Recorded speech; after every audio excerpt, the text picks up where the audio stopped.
தனித்தொகுதிகளில் கிறிஸ்தவர்கள் தமிழகத்தின் 44 தனித்தொகுதிகளில் 90% வேட்பாளர்கள் தகுதி நீக்கம். அர்ஜுன் சம்பத் பொதுநல வழக்கு.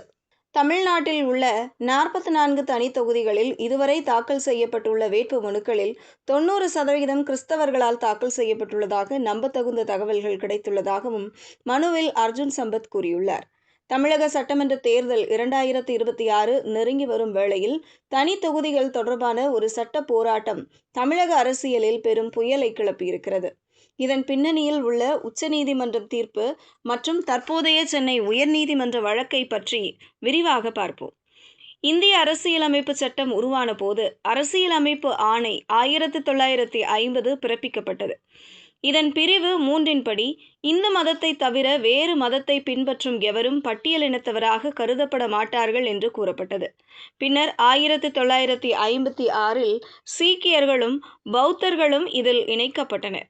ஆனால் கிறிஸ்தவ அல்லது இஸ்லாமிய மதத்திற்கு மாறிய தலித்துகளுக்கு இடஒதுக்கீடு அந்தஸ்து வழங்கப்படவில்லை.